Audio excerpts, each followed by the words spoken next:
नमस्कार स्टूडेंट्स, हम स्कॉर्पियन बिच्छू के बारे में पढ़ रहे थे और काफ़ी लंबा अर्सा हो गया इस क्लास को स्टार्ट हुए।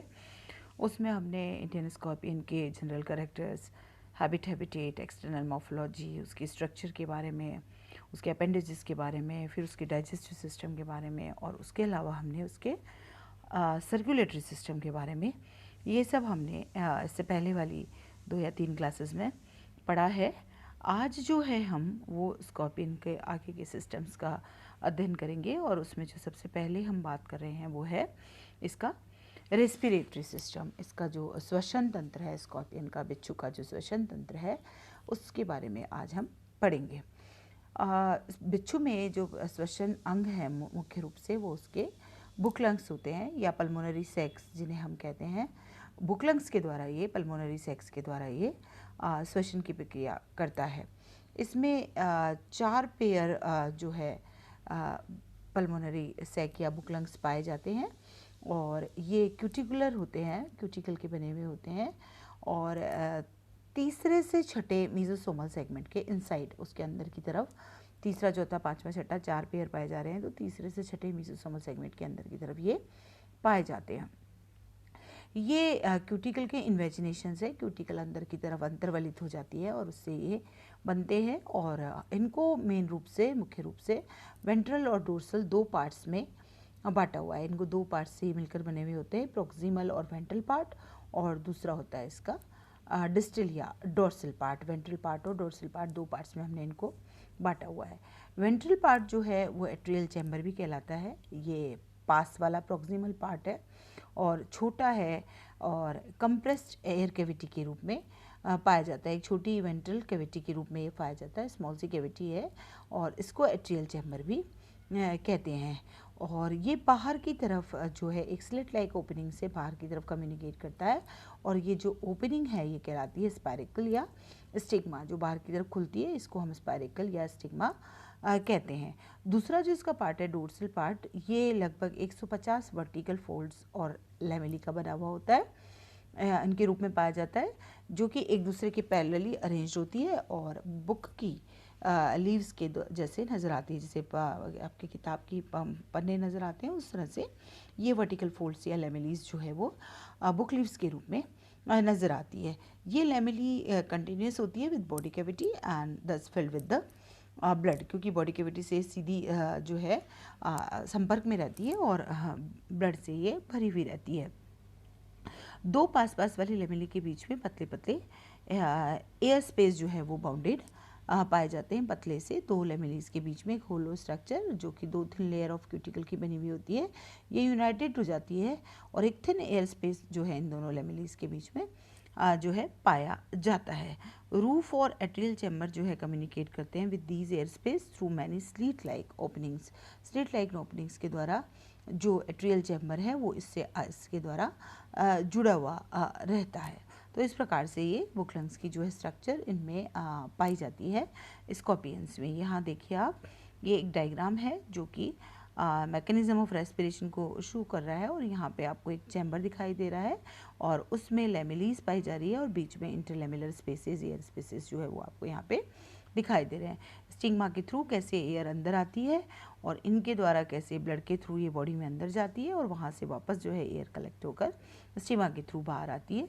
ये आपको इस डायग्राम में, बुकलंग्स वाले डायग्राम में दिखाई दे रहा है।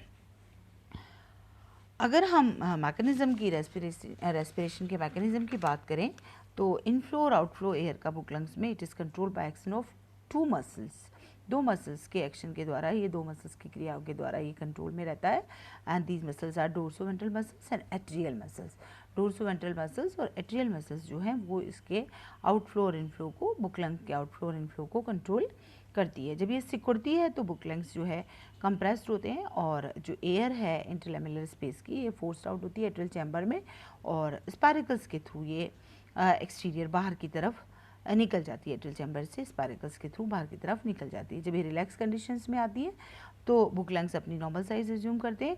फ्रेश एयर एंटर होती है थ्रू स्पायरिकल्स, वहाँ से एट्रियल चैम्बर में आती है और वहाँ से फिर ये इंटरलेमिलर स्पेस में आती है। तो इस तरह से gas exchange between of interlamellar space and venous blood of through venous blood के जो के बीच में जो गैस एक्सचेंज है वो थिन मेम्ब्रेनस वॉल स्ट्रक्चर जो है उनके द्वारा, इंटरलेमेलर स्पेस के द्वारा होता रहता है, और ब्लड जो है ऑक्सीजनेटेड होता रहता है, और जो कार्बन डाइऑक्साइड जो निकलती है ये पास आउट हो जाती है, एयर के साथ बाहर निकल जाती है थ्रू द स्पाइरिकल्स, वापस बाहर आ जाती है, और गैस एक्सचेंज इस प्रकार से इनमें रेस्पिरेशन की प्रक्रिया जो पहले मैंने इंडियन स्कॉर्पियन है उसमें ये इस प्रकार से रेस्पिरेशन की प्रक्रिया, श्वसन की प्रक्रिया जो है वो पाई जाती है। अगला जो सिस्टम है इसका बिच्छू का वो है एक्सक्रीटरी सिस्टम या इसका उत्सर्जी तंत्र। बिच्छू में अगर हम बात करें तो मेनली जो एक्सक्रीटरी ऑर्गन्स जो पाए जाते हैं, उत्सर्जन से संबंधित जो अंग पाए जाते हैं वो है मेल्पिगियन ट्यूब्यूल्स, एक या दो पेयर इसमें मेल्पिगियन ट्यूब्यूल्स पाई जाती है। इसके अलावा कॉक्सल ग्लैंड्स पाई जाती है एक पेयर।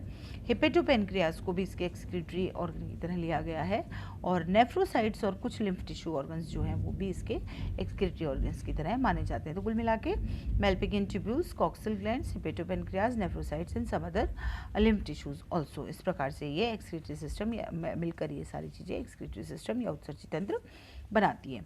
तो सबसे पहला जो एक्सक्रीटरी ऑर्गन है दैट इज मेल्पिगियन ट्यूब्यूल, ये प्री और पोस्ट एब्डोमिनल इंटेस्टाइन का जो जंक्शन है वहाँ पर ये पाई जाती है।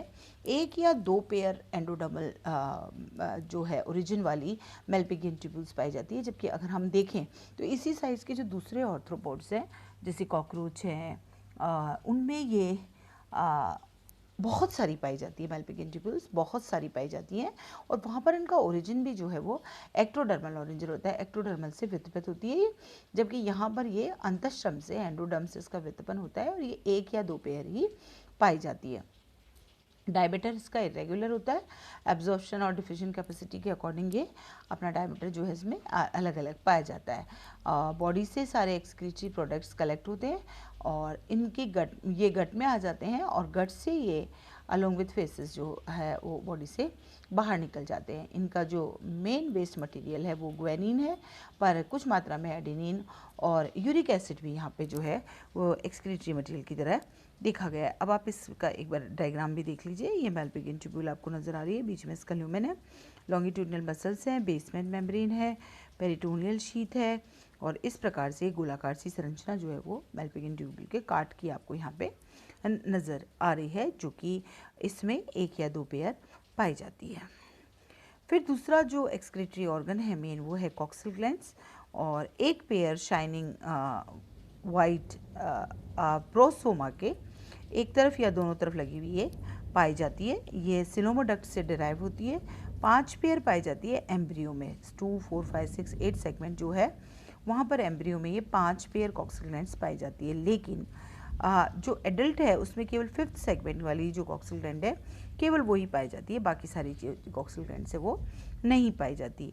अगर इनका आप स्ट्रक्चर देखें तो एक लार्ज सिक्रेटरी सेक्यूल या वेसाइकल या एंड सेक इसमें पाया जाता है, एक कोइल्ड ट्यूब लाइक स्ट्रक्चर जिसको लेबिरिंथ कहते हैं वो पाई जाती है, और एक फूला हुआ सा टर्मिनल रिजर्वर या ब्लैडर इसमें पाया जाता है, जो कि बाहर की तरफ खुलता है by A small excretory pour on the posterior face of 5th walking leg. जो 5वां वॉकिंग लेग है उसके पोस्टीरियर सिरे पे, पीछे के सिरे पर ही एक्सक्रीटरी पोर के द्वारा बाहर की तरफ खुलती है। तो आपको इस डायग्राम में दिखाई दे रहा है सेक्यूल या वेसाइकल दिखाई दे रहा है, ब्लैडर दिखाई दे रहा है, लेबिरिंथ दिखाई दे रहा है, और एक्सक्रीटरी पोर के थ्रू ये बॉडी से बाहर की तरफ खुल रहा है। तो इस प्रकार से ये कॉक्सल ग्लैंड जो है वो भी एक्सक्रीटरी ऑर्गन की तरह यहाँ पे कार्य करती है।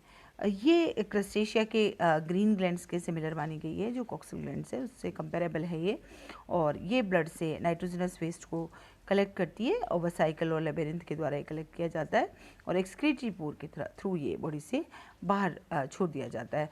वेसाइकल्स में यूरिक क्रिस्टल्स जो हैं वो पाए जाते हैं, और बक्सटर नामक साइंटिस्ट ने ये नोटिस किया था कि अगर कैरामिन इंजेक्ट किया जाए तो इस ग्लैंड में इमीडिएट जो है थोड़ी देर में ही ये ग्लैंड जो है वो कैरामिन को बॉडी कैविटी से पिकअप कर लेती है। तो इसीलिए ये पता लगा कि ये जो है कॉक्सल ग्लैंड ये नाइट्रोजनस वेस्ट को कलेक्ट करने का काम, और मतलब एक्सक्रीटरी ऑर्गन की तरह यहाँ पे काम करती है। फिर हिपेटोपेनक्रियास जो है स्कॉर्पियन का, इसको भी एक एक्सक्रीटरी ऑर्गन की तरह माना गया है।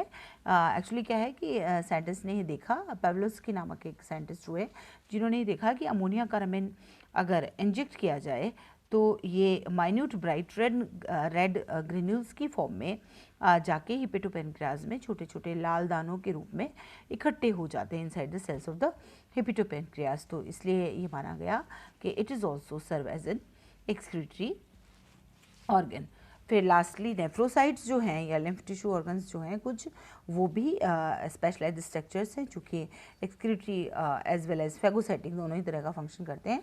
एक्सक्रीटरी फंक्शन भी परफॉर्म करते हैं और फैगोसाइटिक भी ये नेचर में होते हैं। ये बॉडी वॉल के नीचे पाए जाते हैं, मीजोसोमा में ये स्पेशली पाए जाते हैं। स्पेशलाइज्ड स्ट्रक्चर है जो मीजोसोमा में पाई जाती हैं और ये भी एक्सक्रीटरी ऑर्गन की तरह एक्ट करते हैं। सो आज हमने इसका उत्सर्जी तंत्र और श्वसन तंत्र जो है बिच्छू का वो पढ़ा और नेक्स्ट क्लास में हम इसका नर्वस सिस्टम और रिप्रोडक्टिव सिस्टम जो है वो पढ़ेंगे। थैंक्स फॉर टुडे और नेक्स्ट क्लास में हम फिर से मिलते हैं। Thank you.